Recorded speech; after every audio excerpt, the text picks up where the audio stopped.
Assalamualaikum warahmatullahi wabarakatuh. Selamat siang pemirsa TVRI Jambi dimanapun Anda berada. Senang sekali rasanya saya Jeffrey dapat menyapa Anda semua dalam program acara Hidup Sehat di siang hari ini. Apa kabar pemirsa? Mudah-mudahan selalu dalam keadaan sehat selalu dan dapat menjalankan aktivitasnya dengan lancar. Terutama di bulan suci Ramadan ini ya. Kita udah masuk ke hari ke-17 di bulan suci Ramadan. Wah, mudah-mudahan lancar semuanya, urusannya lancar, aktivitas ibadahnya juga lancar. Dan badannya pun pasti sehat selalu ya. Nah pemirsa, di spesial di program Hidup Sehat kali ini kita biasanya ngobrol sama dokter-dokter, tapi di setiap bulannya pasti kita sempetin nih buat ngobrol sama seorang psikolog. Nah hari ini udah hadir narasumber yang akan menemani ngobrol kita dalam 1 jam ke depan nanti. Ada Mbak Diah Wahyuningsi, SPSI, MPSI, seorang psikolog. Assalamualaikum Mbak Diah. Waalaikumsalam. Selamat siang, Mas apa Jeffrey. kabar? Alhamdulillah Sehat, alhamdulillah. Terima kasih sebelumnya udah hadir ke TVRI Jambi Mbak Diah. Kita mau sapa-sapa pemirsa ya dalam 1 jam ke depan ini bersama Mbak Diah, seorang psikolog. Nah kita mau ngebahas apa sih hari ini? Ini biasanya kalau ngobrol sama seorang psikolog Mbak Diah suka lupa waktu nih kalau saya ya. Karena asik banget nih kalau ngobrol sama psikolog tuh biasanya relate sama kehidupan ya. Ada curcolnya. Nah kita mau ngomongin bijak mengelola emosi di bulan Ramadan pemirsa. Nah ini pasti relate dong sama pemirsa di rumah ya. Ini emosi itu pasti punya. Ya pasti punya. Setiap manusia itu pasti punya emosi. Tapi nanti emosi yang seperti apa nih yang bakal diomongin sama Mbak Diah ya. Tapi ngomong-ngomong bulan Ramadan nih, saya pengen denger dulu nih dari seorang psikolog ya, kacamata psikolog nih bulan Ramadan nih seperti apa nih mungkin. Ya kalau dari kacamata agama kan jelas nih ya, banyak sekali manfaatnya dan juga bulan Ramadan bisa menjadi media-media terutama ya seperti yang tema kita bakal bahas ini, media buat mengatur emosi. Betul. Silakan Mbak Diah, sapa dulu nih pemirsa di rumah, silakan. Oke, selamat siang pemirsa. Perkenalkan, saya Diah Wahyuningsi. Saya merupakan psikolog klinis yang saat ini berpraktik di BNN, kemudian praktik di Rumah Sakit Prapateresia Pal 10 Jambi dan praktik mandiri. Sehari-hari saya kegiatannya menangani pasien dari usia anak-anak, remaja maupun dewasa gitu ya Mas Iya. ya. Nah ngomongin soal Ramadan, mungkin udah banyak kita tahu bahwa Ramadan ini bulan dimana kita melakukan kebaikan yang satu dilipat gandakan pahalanya gitu Iya ya Mas dong. ya. Bulan penuh keberkahan di dalamnya. Secara psikologis manfaatnya banyak sekali gitu ya. Bisa meningkatkan kebahagiaan seseorang di mana di bulan Ramadan ini kita terbiasa untuk berbagi kepada orang lain gitu ya. Benar. Kita juga meningkatkan kemampuan empati kita. Seharian kita nggak makan dari pagi sampai maghrib gitu ya. Kita bisa merasakan oh gimana sih rasanya orang lain yang nggak punya kesempatan untuk makan gitu ya. Jadi di situ kita bisa belajar untuk menghargai gitu ya rezeki yang kita punya, sedikit makan pun sudah kenyang ya Mas ya biasanya. Benar, biasanya. Sebelum buka tuh udah beli banyak hal biasanya. Pas sudah buka, udah kayak ular gitu ya. Baru makan dikit udah kenyang. Udah kenyang, udah diem, Betul. bengong. Jadi secara psikologis membuat kita lebih bahagia karena kita berbagi kepada orang lain, lebih berempati, kemudian juga lebih membuat kita belajar untuk mengontrol diri dari perilaku-perilaku yang mungkin menurunkan pahala puasa kita gitu ya, mulai dari emosi marah, kemudian mau gibah kita tahan gitu kan kalau bulan puasa. Benar. Betul, padahal ketika gibah tuh secara psikologis kita juga nggak tenang gitu, tapi di bulan puasa kita lebih mengontrol diri supaya nggak melakukan perbuatan yang menurunkan pahala puasa kita gitu. Gitu. Nah ini dari sisi kacamata psikolog aja banyak sekali manfaatnya. Dan juga kalau kita gabungin juga manfaat-manfaat secara agama juga banyak banget ya Mbak Diah ya. Nah juga pemirsa di rumah nih, saya mengajak seluruh pemirsa di rumah untuk bergabung ya bersama kami di sini, bersama Mbak Diah. Mungkin pasti nanti bakal banyak nih yang bakal diobrolin sama Mbak Dia soal emosi yang seperti apa. Di 0741666385 di nomor telepon biasa, langsung aja telepon kami di sini, ceritakan apa masalahnya dan keluhannya ya. Kalau nggak puas, ya nanti bisa langsung aja datang ya Mbak Dia ya. Juga ada praktek mandirinya juga ada Mbak Dia. Baik, kita masuk ke emosi nih Mbak Dia. Emosi ternyata banyak ya. Betul. Mungkin bisa diingetin lagi nih buat pemirsa di rumah. Yang kita tahu tapi di masyarakat luar sana emosi itu pasti marah. Taunya cuman marah gitu kan. Betul. Padahal emosi banyak nih. Banyak. Mungkin bisa dijelaskan Mbak. Betul. Jadi emosi itu pada dasarnya adalah cara seseorang merespon terhadap suatu peristiwa gitu yang terjadi dalam hidupnya. Emosi itu ada macam-macam, bukan cuma marah. Antara lain emosi itu ada senang, sedih, jijik, takut. Oh jijik emosi juga ya? Jijik emosi juga. Baru tahu saya. Betul. Itu termasuk emosi. Gitu. Okay. Marah juga salah satu emosi dasar manusia. Gitu.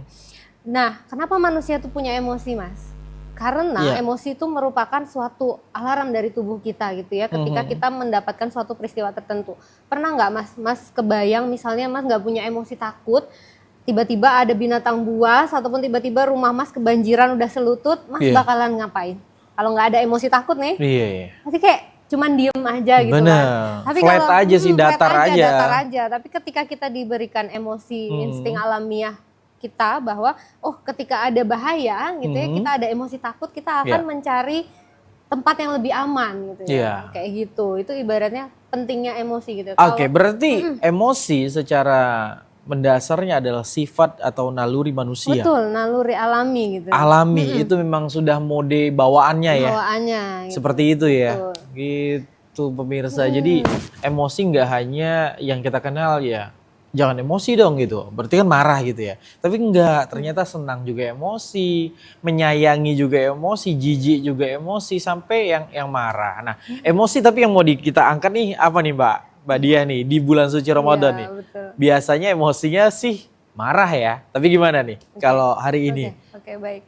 Oke, jadi hari ini kita akan spesifik membahas mengenai emosi marah gitu ya. Marahnya ya. Emosi marah. Emosi marah itu kan terjadi ketika sesuatu gitu ya, kita anggap peristiwanya itu mengancam kita atau memicu sesuatu yang menurut kita tidak adil gitu. Jadi kita muncul emosi marah gitu. Kenapa di bulan puasa yang damai ini kita perlu membahas marah juga gitu? Karena penelitian menunjukkan bahwa ketika kadar makanan yang masuk ke dalam tubuh itu rendah gitu ya, kadar gula dalam darah rendah, itu bisa mempengaruhi hormon adrenalin dan kortisol kita gitu. Jadi memang kita lebih mudah marah nih dalam kondisi lapar gitu. Itu secara teorinya kayak gitu. Jadi lebih terpancing ketika lebih posisi lapar. Terpancing. Oh, gitu. Jadi benar banget ya kalau kata orang-orang di luar sana nih Mbak Dia. Kalau urusan perut tahan bebunuhan kalau kata orang Jambi, betul ya? Pernah dengar ya bahasa itu ya? Betul. Berarti tapi kan itu mode dasarnya kan? Betul. Mode dasar manusia ketika perut kosong atau bawaan lapar, ya dehidrasi, ya kan kita puasa nih kurang minum, tidak minum, tidak makan seharian selama 12 sampai 14 jam gitu kan. Artinya mode yang bakal keluar adalah emosinya adalah emosi marah nih. Mode marah terus ini, mudah terpancing. Itu benar. Betul. Itu benar banget. Itu bukan hanya fiktif belaka ya. Betul. Itu benar nih pemirsa ya. Berarti dari seorang psikolog juga udah membenarkan itu ya, dan itu memang manusiawi sekali. Tapi kembali lagi. Nah, ada tapinya. Ada tapinya. Tapi ini kan bulan suci Ramadan nih, yang mana yang di awal tadi Mbak Dia bilang kita harus bisa menahan, nahan apa? Tidak hanya nahan haus dan lapar aja, tapi juga menahan emosi. Betul. Kalau saya tanya Mas Jeffrey nih, mana yang lebih susah, menahan haus dan lapar atau menahan emosi ketika ada sesuatu yang nyebelin datang ke hidup kita? Pasti yang kedua dong ya. Dan rasanya dari 10 orang ditanya itu pasti 9 atau 8-nya bakal menjawab lebih susah untuk menjaga emosi, bener nggak, Mbak? Betul gitu. Ada penelitian di tahun 2016 kalau tidak salah, di situ ditanya mana yang lebih men-trigger dan 35% jawabannya adalah emosi marah justru yang Iya. lebih susah ditahan di bulan puasa ini. Daripada menahan haus dan lapar. Betul. Berarti kan ini menjadi sesuatu yang penting untuk kita bahas gitu ya Mas. Ya, Benar gimana sekali. caranya supaya di bulan puasa ini kita jadikan emosi marah itu suatu tantangan supaya kita selesai puasa ini menjadi individu yang jauh lebih baik ke depannya dan bisa mengelola marah kita. Benar. Gitu. Dan itu jadi masalah nih Mbak Dia. Dan yang saya tahu nih, masalah itu kan artinya tidak ada sesuatu yang tidak relevan nih dengan teori. Teori yang Mbak Dia sampaikan tadi bahwasanya ketika manusia itu perutnya lapar, artinya belum lagi ditambah asam lambung yang naik, ini akan mudah tersulut emosi. Tapi ternyata di bulan suci Ramadan kita harus nahan nih. Nah, ini kita pengen tahu nih, gimana sih sebenarnya buat manajemennya seperti apa, buat menghandle itu semua. Nah kan kita tahu kalau sumpahnya yang handle perut lapar atau haus, kita di bukanya atau di sahurnya kita banyakin minum air putih gitu. Tapi kan banyakin minum air putih belum tentu bisa menurunin emosi.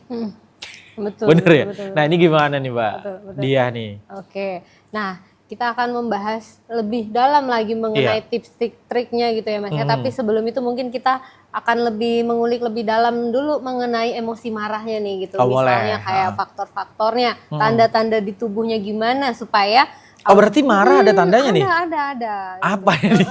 Biasanya yang kita lihat kalau marah ya marah aja. Ini apa nih kalau dari seorang psikolog nih tanda-tanda nih orang mau marah nih apa aja nih? Oke, tanda-tanda ketika kita mau marah itu pada umumnya adalah peningkatan detak jantung.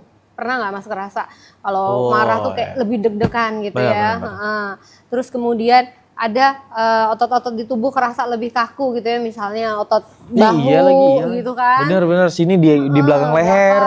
Kemudian tangan terasa kaku. Kadang ada yang tanda-tandanya udah mulai mengepalkan tangan nih. Iya. Itu tanda-tanda fisiknya. Udah mulai dingin tangannya, bener nggak tuh? Iya bener.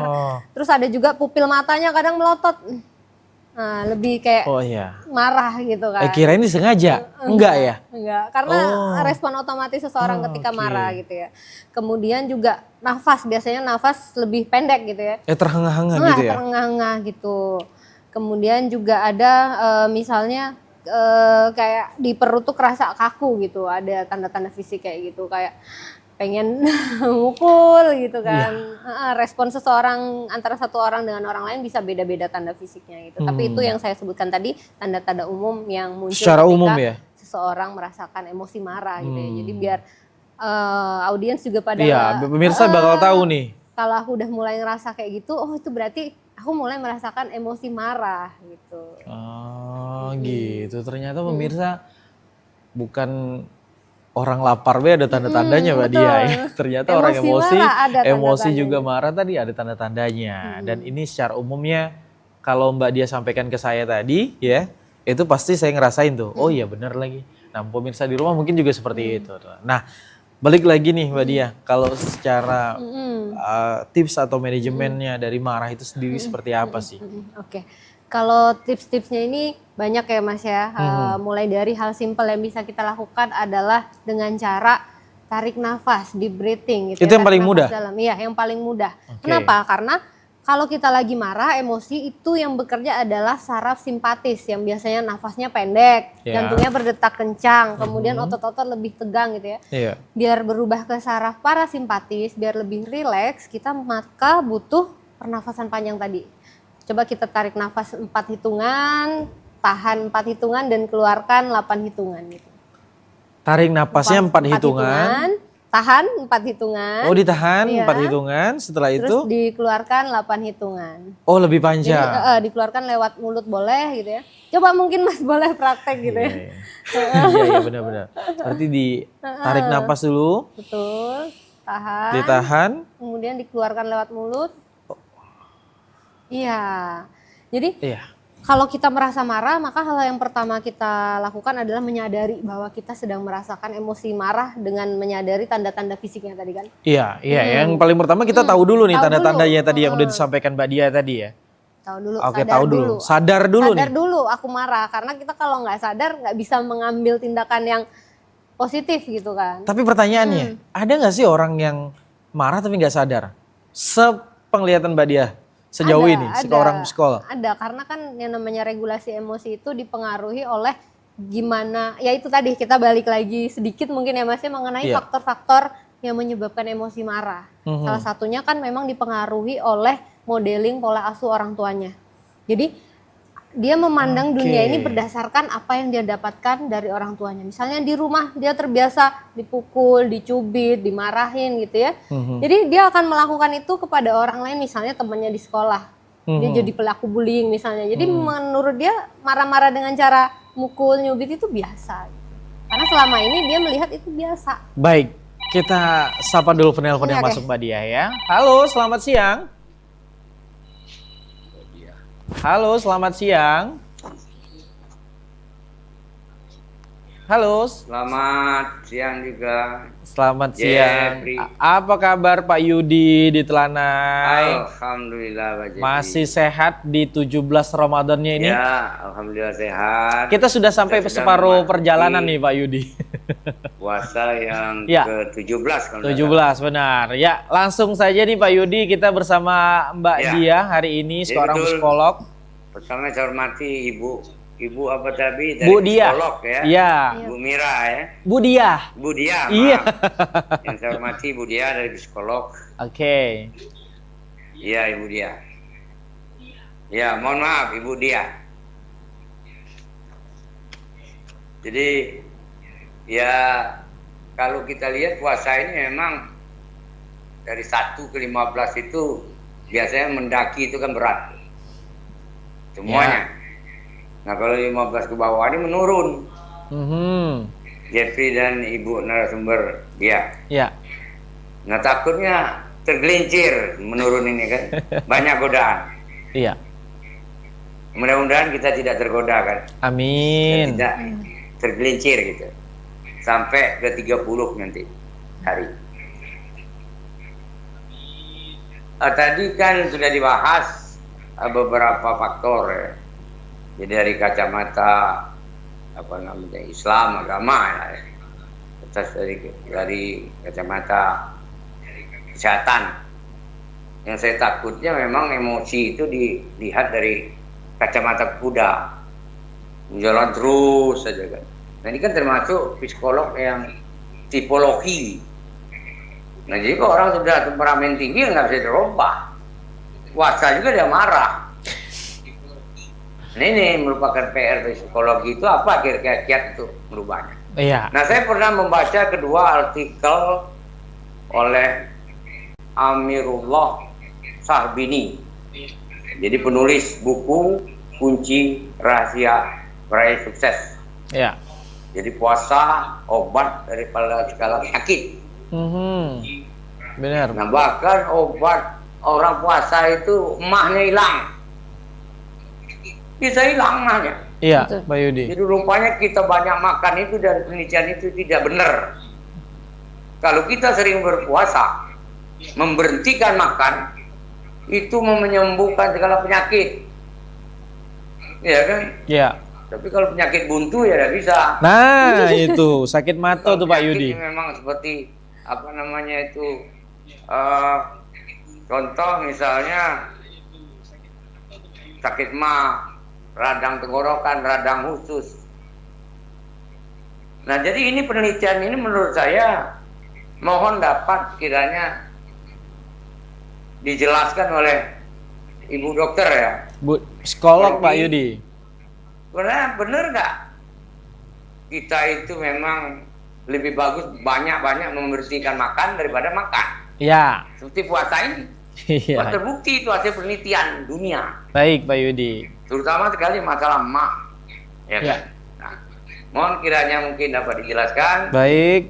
Mudah-mudahan ya masyarakat bisa dapat dari segi psikolognya Amin. berpuasa itu Oke. ya termasuk salah satu bagian daripada hidup sehat kita. Baik Pak Terima Yudi. kasih. Terima kasih Mohon maaf, kembali. Wassalamualaikum Wassalamualaikum warahmatullahi wabarakatuh. Terima kasih Pak Yudi ya di Telanai. Penelpon setia TVRI Jambi. Ada 2 poin.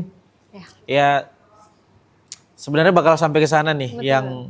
yang poin pertama. Iya. Orang marah orang pemarah, mau puasa, mau kiamat ya pasti Pasti marah. pasti marah kan gitu Pak Yudi ya.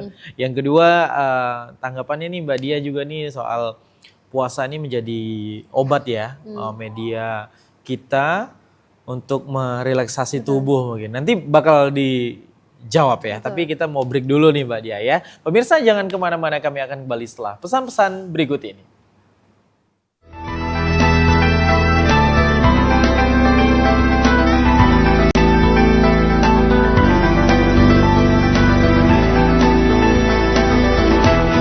Pemirsa, Anda masih bersama kami dalam program acara Hidup Sehat di siang hari ini. Buat seluruh pemirsa yang baru bergabung, saya ucapkan selamat bergabung. Hari ini kita bersama Mbak Dia, seorang psikolog yang luar biasa. Kita ngomongin emosi, pemirsa. Di segmen pertama tadi udah dijelasin ternyata emosi itu banyak. Nah, spesifiknya hari ini kita ngebahas masalah emosi marah, apalagi di bulan suci Ramadan ya. Jadi bagaimana kita harus kenal ya. Di segmen pertama tadi kita harus kenalan dulu nih dengan tubuh kita. Apabila kita ada reaksi pengen marah, ternyata ada tanda-tandanya. Nah itu pemirsa ya, ada tanda-tandanya. Ya salah satunya bukan kolesterol ya, tapi otot-otot udah mulai menegang. Itu tidak hanya tanda-tanda kolesterol ya. Betul. Ternyata itu tanda-tanda kita mau marah. Nafas sudah mulai pendek, mata udah mulai melotot ya. Nah itu kita harus kenal ya Mbak Dia. Ya. Tak kenal maka tak sayang. Betul. Nah, jadi kita harus kenal dulu nih. Apalagi di bulan suci Ramadan ini ya. Kita harus kenal dulu nih, ya. Jangan gara-gara perut lapar jadi bawaan emosi aja nih gitu ya. Tapi, nah ada tapinya. Itu semua sifat dasar manusia, tergantung bagaimana kita untuk memanajemennya. Kita belum bahas pemirsa ya, bagaimana memanajemen apalagi di bulan Ramadan nih perut lapar tapi ada tugas tambahan lagi nih dari Mbak Dia nih. Gimana kita buat memanajemen emosi kita biar tidak mudah terpancing. Nah tadi udah ada yang masuk Mbak Dia, penelpon dari Pak Yudi di Telanai, penelpon setia TVRI Jambi. Pertanyaannya nih ya Mbak Dia, mau bulan puasa kek, mau kiamat sekalipun ya, kalau orang sudah pemarah ya marah aja. Dia menganggap itu menjadi hal yang biasa gitu. Padahal udah tahu nih resikonya ya. Kalau kata para ustadz, ini cuman bakal dapat haus dan laparnya aja. Pahalanya bakal berkurang. Tapi balik lagi ke Pak Yudi, kalau orang mau marah ya marah aja. Meskipun belum puasa. Itu poin pertamanya. Mungkin bisa ditanggapi dulu nih Mbak Dia. Oke, baik, sebelumnya terima kasih Pak Yudi. Nah, pertanyaan Bapak sangat menarik sekali gitu ya. Bahwa ketika ada pertanyaan kenapa sih bulan puasa tidak bisa merubah seseorang, berarti ini kita tarik lagi ke belakang bahwa faktor yang mempengaruhi emosi marah itu ada banyak hal Mas. Gitu. Benar. Ada faktor dari diri individu sendiri. Misalnya kondisi tadi sudah kita bahas sedikit, kondisi orang yang lapar, haus, kemudian kelelahan gitu ya. Misalnya Mas kelelahan bekerja, terus di rumah ada trigger sesuatu yang bikin emosi, itu cenderung lebih mudah emosi. Benar. Itu faktor dari diri individu. Kemudian ada faktor dari lingkungan sosial. Lingkungan sosial itu misalnya ada tuntutan dari lingkungan yang melebihi kapasitas kita. Kemudian ada trigger dari lingkungan itu misalnya berita-berita di media sosial yang akhir-akhir ini mungkin benar banget. Gimana rasanya Mas baca berita? Luar biasa ya. Banyak sekali berita-berita yang luar biasa akhir-akhir ini ya. Betul. Jangan kita spill Mbak. Itu bisa membuat kita emosi gitu ya dari berita. Kemudian juga ada lagi misalnya dari faktor individu yang terdiri dari genetik maupun karakter kepribadian. Iya. Nah, genetik ini memang sedikit menyumbang terhadap kemampuan seseorang meregulasi emosi. Ada memang seseorang yang karakternya lebih mudah agresif gitu ketika dipicu oleh suatu permasalahan. Itu dipengaruhi oleh gen tadi.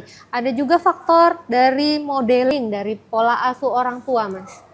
Jadi misalnya seseorang terbiasa gitu ya dididik oleh orang tuanya dengan cara misalnya dipukul, dicubit, kemudian kata-kata kasar secara verbal gitu ya, maka dia akan melihat bahwa oh begini cara berinteraksi dengan orang lain, oh begini cara merespon emosi ketika aku marah tuh cara meluapkannya seperti ini gitu. Didapat dari apa yang dia lihat gitu ya. Biasanya kalau seseorang yang memang sudah susah sekali untuk berubah gitu ya, biasanya emang itu sudah kombinasi tadi dari faktor-faktor yang memang dari individu, ada faktor gen, ada faktor modeling atau parenting orang tua. Dulu, gitu. Kalau itu sudah bersatu, membentuk karakter dia, mau jadi tidak mau agak sulit untuk diubah gitu. Nah, tapi apakah berarti orang ini tidak bisa berubah sama sekali? Tidak, seseorang itu punya kapasitas untuk berubah selagi dia mau. Gitu, Mas. Oke, kata kuncinya mau. Gitu dulu. Kalau dia mau dan dia menyadari bahwa apa yang dia lakukan itu memang sudah membahayakan orang lain, sudah membuat orang lain tidak nyaman, menyakiti hati orang lain, artinya dia mau dan sadar bahwa perilakunya salah, itu dia bisa berubah kok selagi dia mau. Kalau misalnya lingkungan terdekat nggak bisa lagi ngasih tahu dia, berarti memang sudah saatnya dia mencari pertolongan ke psikolog gitu misalnya. Karena banyak pasien-pasien saya ini misalnya adalah karakter-karakter misalnya pasangannya gitu ya Mas ya, sering melakukan KDRT dan lain sebagainya. Ada gitu kan. ya. Ada. Jadi itu bulan puasa nggak ngaruh karena itu tadi kayak bilang saya tadi, mau kiamat juga tetap marah kan tapi gitu. Tapi selagi dia mau dan sadar bahwa dia mau berubah itu bisa. Oke, bisa aja. Tidak ada kata tidak bisa. Itu Pak Yudi ya. Dia mau dulu nih. Dia mau dulu dan sadar. Tapi kalau yang disampaikan tadi adalah ini orangnya karakternya pemarah. Berarti faktornya itu dari genetik, dari parenting, dari keluarga, masyarakat segala macam. Itu udah kompleks. Nah, makanya bisa menjadi sosok seorang yang pemarah. Tapi balik lagi nih Mbak Dia nih, pertanyaan selanjutnya nih sebelum kita ke pointer yang kedua. Pertanyaan selanjutnya adalah, menurut dia kan tidak marah dengan nada yang mungkin sedikit tinggi nih. Kan nada mempengaruhi ya. Betul. Bukan nyanyi aja ada nadanya, ngomong juga ada nadanya nih. Kalau nada udah tinggi, sebagian orang menganggap itu marah, tapi ada sebagian orang menganggap itu biasa. Culture ya, apalagi saudara-saudara kita di daerah timur, belum lagi mungkin di daerah Sumatera Utara, ya, itu menganggap suara keras itu mereka biasa saja, ngobrol biasa. Saudara-saudara kita daerah timur ya, Kupang, NTT, NTB, Papua, itu saudara-saudara kita di sana menganggap biasa gitu. Tapi sebagian orang nih, mungkin orang Jawa gitu ya, orang Solo, orang Jogja gitu, orang Jawa Barat, itu menganggap wah ini orang marah-marah nih. Ini gimana nih Mbak? Oke. Pada dasarnya sesuatu itu dianggap merugikan atau menyakiti orang lain itu ketika emosi marah tadi yang dikeluarkan tadi memang menyebabkan kerugian di pihak lain gitu ya Mas ya. Selagi itu misalnya kalau dalam komunikasi sehari-hari Mas sama temennya misalnya dari suku lain tapi nadanya tinggi tapi itu maksudnya tidak menyakiti hati, tidak menyebabkan kerugian gitu, tidak berdampak negatif pada orang lain sih masih oke. Artinya sama-sama bisa memahami gitu ya.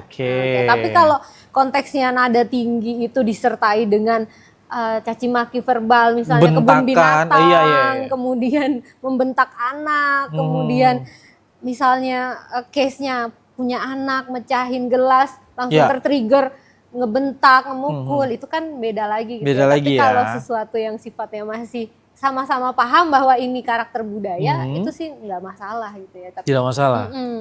Tapi kalau nada tingginya itu udah menyebabkan kan suatu kerugian, itu kata kunci ya. Orang lain jadi sedih atau sakit baik hati. Baik itu sakit hati, dipermalukan. Itu berarti marahnya. Secara fisik juga sakit, itu betul. Baru. Marah boleh, tapi marah-marah yang nggak boleh gitu kan. Ini menarik nih Mbak Dia nih, marah boleh tapi marah-marah nggak boleh. Oke, kalau marah aja mungkin bisa kita pendem ya. Tapi kalau marah-marah udah itu bakal bisa merugikan orang lain seperti yang disampaikan tadi. Nah, Mungkin poin bukan kita pendem kali ya Mas ya, gimana tapi tuh? kita Nah, kalau kalau dipendem dipendem gini. bisa gila. Betul. Emosi itu kan kayak apa? Kebutuhan dasar kita yang perlu dikeluarkan gitu ya. Ketika kita memendam suatu saat akan melahirkan penyakit justru. Iya dong. Simptom penyakit yang fisik kita mungkin kalau dong. yang sedih dipendem lama-lama gitu ya, tidak diekspresikan. Karena kan culture kita jangan nangis, udah gitu aja nangis. Padahal emosi Iya. nangis tuh nggak apa-apa dikeluarkan. Emosi marah nggak apa-apa, tapi tadi cara mengekspresikannya harus sesuai, nggak boleh melukai orang lain. Tadi kan kita belum selesai juga ya bahas. Belum. Setelah tarik nafas, tadi ngapain lagi? Oke, nanti bakal kita Iya, lanjutin. nanti kita Tapi itu ya poin dari pertanyaan Pak Yudi tadi itu semuanya bisa selagi kenal dan mau. Ya kenal dulu dan mau itu Pak Yudi ya. Nah poin kedua tentang puasa mungkin bisa ditanggapi juga nih Mbak Dia. Puasa katanya bisa bikin kita sehat atau seperti apa. Nah itu gimana itu?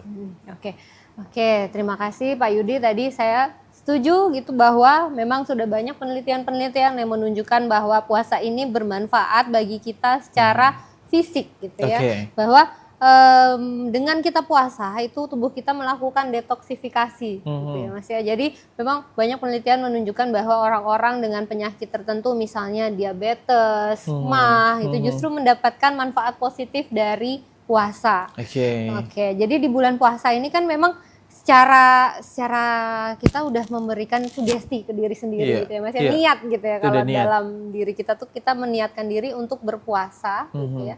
Jadi di dalam diri kita udah tertanam, oh aku niat ini untuk beribadah, aku akan bangun jam segini untuk sahur, kemudian aku akan buka puasa jam segini. Justru jam makannya teratur selama 1 bulan ini. Iya dong, nggak pernah telat dong. Nggak pernah telat dan sesuai dan cenderung makanannya juga lebih sehat gitu ya. Karena kita harus mikirin ketika sahur udah tercukupi belum kebutuhan kita proteinnya, kemudian minumnya untuk biar beberapa belas jam ke depan bisa nih melakukan aktivitas gitu ya. Ini memang udah banyak penelitiannya dampak positif ke dan fisik. itu benar-benar teraplikasi ya di kehidupan kita dan yang tadinya sakit mah asam lambung cepat naik jadi sehat ya. Baik kita bakal lanjut lagi nanti ya, tapi setelah break iklan terlebih dahulu. Pemirsa jangan kemana-mana, kami akan beli setelah pesan-pesan berikut ini.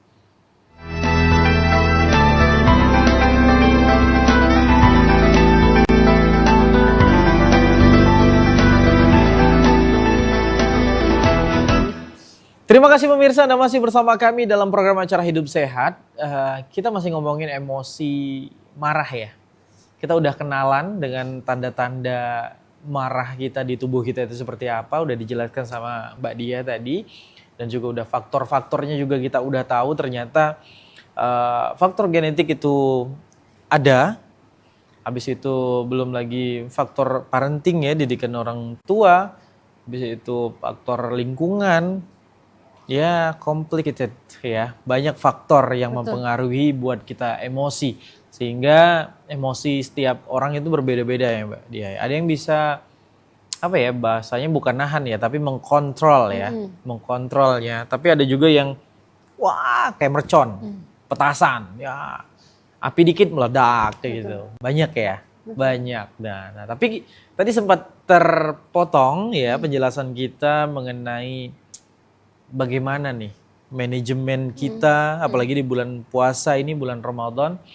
Dan ya maunya kan tidak hanya bulan Ramadan aja nih, kita bisa memanajemen itu gitu kan. Gimana nih Mbak Dia? Oke, tadi kita udah bahas yang pertama adalah dengan teknik deep breathing gitu ya, tarik nafas panjang gitu ya, sebelum berespon terhadap orang yang men-trigger kita, kita tarik nafas panjang. Boleh diulang tadi 4-8 gitu ya. 4 tarik, 4 tahan, 8 dikeluarkan. Keluarkan nafasnya. Oke, ya. 4-4-8. Untuk membuat kita yang tadinya emosi, tegang itu menjadi sedikit lebih rileks. Sedikit lebih rileks. Oke. Jadi ketika kita otaknya sudah lebih rileks, tadinya kan yang berperan adalah otak reptil kita kalau kita lagi marah itu kan. Jadi kita lebih bisa mengambil keputusan yang jernih setelah kita tarik nafas dalam tadi Mas tujuannya. Gitu. Teknik lain yang bisa kita coba adalah kita menghindari dulu situasi yang men-trigger kita gitu. Misalnya katakanlah Mas baru pulang kerja gitu ya, anaknya di rumah Rewel, atau bertingkah, bertingkah atau lagi berantem gitu ya. Mas tahu kalau ngelihat itu lagi marah nih, Iya. maka tinggalin dulu, Mas ke dapur dulu atau ke kamar dulu gitu ya, untuk tarik nafas sejenak gitu ya, supaya bisa sadar nih, aku tidak boleh mengeluarkan respon yang mungkin menyakiti anakku gitu ya. Jadi hindari Berarti dulu. begitu pula dengan kejadian misalnya di kantor, Betul. ataupun di masyarakat ya, di Betul, lingkungan, betul. ataupun di jalan nih, Betul. misalnya ada sesuatu gitu ya, kita cooling down dulu, cari tempat Cooling dulu. down, betul. Cari tempat dulu untuk cooling down saat kita Minimal tarik nafas ya. minimal kita menyadari dulu kita Iya. sedang marah, tarik Tarik nafas, kemudian nafas. saat kita sudah merasa siap untuk berkata-kata positif gitu ya, asertif. Karena sebaiknya kita berkata-kata asertif itu menunjukkan apa sih sebenarnya yang kita harapkan gitu ya untuk anak kita, dengan cara kita ngomong misalnya dengan I statement. Nah, komunikasi asertif nih ngasih tahu, misalnya anaknya mecahin gelas gitu ya Mas ya. Kalau kita emosi kan mungkin keluarnya marah-marah, ngomel-ngomel, nyubit, tapi itu nggak akan berdampak positif ke depannya untuk pembelajaran anak kita. Iya. Nah, tapi kalau kita bisa tadi cooling down dulu, kita kasih tahu, Adik hati-hati ya ke depannya, ayah harap gitu ya, I statement, saya harap ke depannya lebih hati-hati Dek gitu. Terus kita kasih konsekuensi yang logis, misalnya membersihkan gitu ya dengan ngelap, itu kan itu jauh lebih positif dan anak bisa belajar dari hal itu gitu, dibanding kita Marah-marah, bentak-bentak, mukul-mukul, itu menjadi contoh bagi anak, itu contohnya gitu, kita meregulasi marah. Itu cooling down. Kemudian juga ada teknik lain, misalnya kita mau journaling nih Mas. Journaling itu menulis sesuatu tentang apa pikiran kita yang membuat kita marah, emosi gitu ya. Bukan sekedar diary, tapi di situ kita juga self awareness gitu ya. Oh, aku tadi merasa marah dengan si ini karena ini gitu ya. Yang aku rasakan di tubuhku ini gitu ya. Kedepannya aku harus seperti apa? Pembelajaran apa yang aku dapat dari emosi marah aku hari ini. Sebenarnya semakin seseorang aware terhadap emosinya, maka semakin dia bagus untuk kedepannya menunjukkan apa ya istilahnya. Kalau aku sadar, biasanya kan emosi ini terpola Mas. Aku terpancingnya karena apa aja, dalam situasi apa aja, dan respon tubuhku seperti apa, dan kedepannya harus seperti apa. Ketika seseorang udah memahami patternnya, itu biasanya lebih adaptif ketika kedepannya ada lagi permasalahan yang sama. Itu journaling gitu ya. Kemudian juga kita bisa misalnya kalau kita lagi marah-marah, pengen teriak-teriak gitu ya, kita bisa record suara kita pas lagi marah gitu ya. Tapi nanti kita delete kalau udah kelar marahnya, kayak katarsis gitu. Yang penting dikeluarin aja dulu. Dikeluarin marahnya gitu ya. Tapi bukan ke orangnya ya, tapi di record aja gitu, terus di delete. Kemudian memang paling bagus komunikasi kita adalah asertif tadi, menyampaikan kepada pihak yang membuat kita marah gitu ya, dengan cara I statement tadi. Contohnya tadi kan kalau ke anak kayak gitu. Kalau ke orang nih misalnya. Ke orang, teman kerja gitu ya Mas ya, kita misalnya udah on time nih datang rapat. Iya benar. Teman kita datangnya terlambat 1 jam. Relate banget. Daripada kita marah-marah, gebrak meja segala macam gitu kan, orang lain juga nggak dapat pembelajaran apa-apa. Lebih baik kita gunakan kalimat I statement misalnya. Contoh nih, ini yang ditunggu nih. Gimana nih?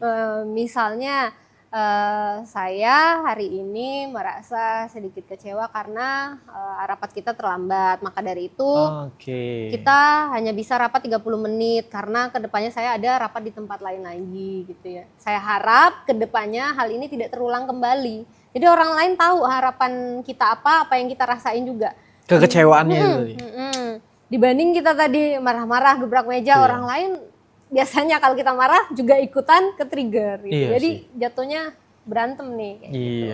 Itu namanya komunikasi asertif, menyampaikan secara lugas gitu ya, tanpa menyalahkan orang lain gitu. Kalau langka sih kayak gini.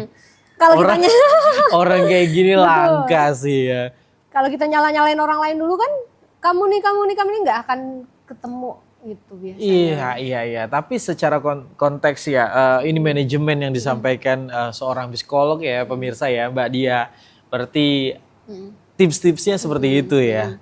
Berarti Oke, mungkin sedikit lagi tambahan tips dari sudut pandang Islam gitu ya Mas ya, juga kita sudah iya. Apalagi bulan Ramadan ya. bulan Ramadan gitu ya, kita sebenarnya di dalam Islam sudah diberitahu bahwa dalam sebuah hadis juga Rasulullah mengatakan 3 kali gitu ya, ketika ada pemuda minta wasiat, apa wasiat untukku agar hidupku bahagia, katanya jangan marah, apalagi jangan marah, apalagi jangan marah. Nah, ini kan berarti sangat urgent. Iya, marah tuh nggak bagus. Marah tuh benar-benar nggak bagus dan harus dikelola sampai diulang 3 kali gitu ya. Dan juga kata-kata di mana jangan marah maka bagimu surga gitu ya. Jadi memang kita tuh dituntut untuk bisa mengelola emosi marah. Kalau dalam pendekatan Islam salah satu caranya adalah dengan kalau kita marah berdiri kita duduk. Nah, kalau marah duduk, kalau lagi duduk berbaring gitu ya. Terus Kalau bisa juga berwudu. kalau lagi baring, marah juga, udah baca Yasin aja dah. Kalau lagi berbaring masih nggak bisa terkontrol juga, mungkin berwudu. Gitu Iya, ya. ambil air wudhu. Ambil air wudu. Iya. Biasanya lebih Ya, yang tadinya mungkin badan kaku atau panas ya karena emosi, kena air jadi fresh lagi, relax lagi gitu ya. Ya, masuk sih di logika ya masuk ya. Biasanya sih orang-orang yang pemarah itu dia harus masuknya ke logika dulu. Bener gak sih Mbak Dia? Di penjelasannya harus masuk dulu nih ke logika nih gitu nah. Baru dia bisa nerima. Kebanyakan orang kalau lagi marah biasanya nggak mau nerima kan gitu. betul. Nah pertanyaan terakhir nih mungkin Mbak Dia, harusnya usia itu mempengaruhi nggak sih? Harusnya, tapi jangan dijawab ya. Kita break dulu nih. Pemirsa jangan kemana-mana, kami akan kembali setelah pesan-pesan berikut ini.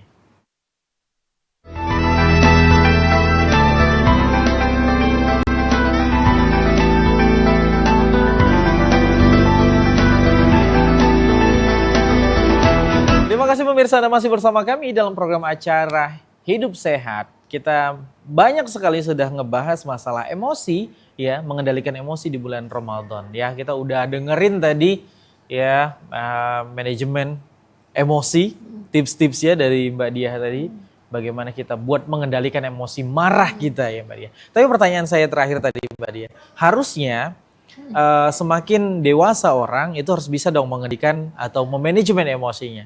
Nah ini gimana nih? Harusnya seperti itu nggak sih? Ya, baik. Terima kasih. Jadi idealnya memang seiring pertambahan usia seseorang lebih dewasa gitu ya Mas ya, dalam menghadapi permasalahan hidup. Misalnya ketika anak-anak SMA atau remaja gitu ya, memang hormonnya cenderung terjadi perubahan hormon yang pesat gitu ya. Sehingga memang mereka kalau tersulut dikit lebih mudah emosi gitu ya. Idealnya memang seiring bertambah usia seseorang lebih wise, lebih mampu mengelola emosi. Tapi itu tadi kembali lagi ke karakter orangnya gitu. Kalau misalnya seseorang itu memang pada dasarnya punya temperamen yang mudah emosi, nggak pernah dapet contoh gimana meregulasi emosi yang baik di keluarganya gitu ya, itu mau usia berapapun tetap aja. Iya, seperti yang balik lagi seperti Pak Yudi bilang tadi ya. Seperti yang Pak Yudi tanyakan tadi. Sudah dicap menjadi orang pemarah, tapi orang pemarah juga bisa ya. Yang penting dia mau dulu, kenal dulu ya. Kenal dan sadar. Dan sadar dulu ya. Nah tapi ya seperti itulah ya. Nah mungkin terakhir Mbak Diah nih, gimana nih mengenai emosi marah ini? Mungkin ada pesan-pesan juga sebagai kesimpulan kita di siang hari ini buat pemirsa di rumah. Oke, baik, terima kasih. Jadi yang namanya emosi itu adalah sesuatu yang wajar ada pada diri seseorang gitu ya. Emosi tidak apa-apa kita lepaskan tapi dengan cara yang positif gitu ya. Kita harus mampu meregulasi emosi tersebut sehingga tidak merugikan orang lain gitu ya.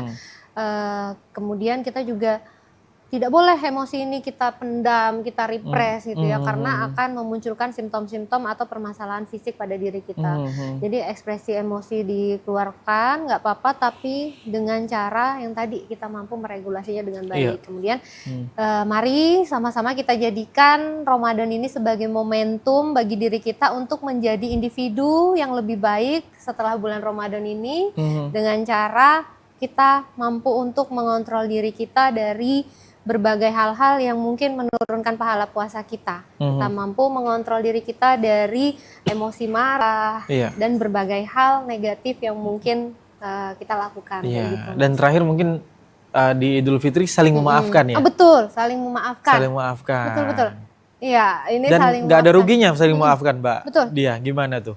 Memaafkan itu sebetulnya bermanfaat positif justru untuk diri kita sendiri, Mas.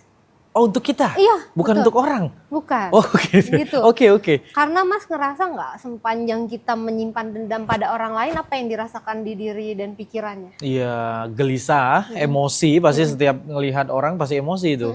Betul ya? betul. Jadi ibaratnya memaafkan itu ibarat orang lain menancapkan duri di tubuh kita nih, Mas. Oke.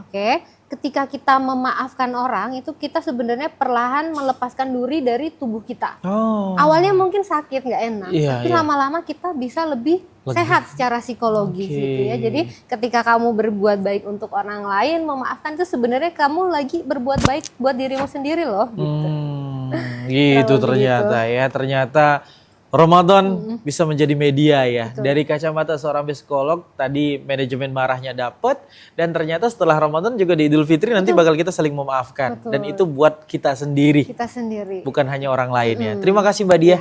Sama-sama, Luar biasa Mas ilmunya Diah. dan informasinya serta edukasinya pada hari ini, terkhusus buat seluruh pemirsa TVRI Jambi. Kita next jumpa lagi dengan tema-tema yang luar biasa nantinya. Dan akhirnya pemirsa, saya Jeffrey mewakili kru yang bertugas mengucapkan terima kasih dan undur diri. Dan saya akhiri, wassalamualaikum warahmatullahi wabarakatuh.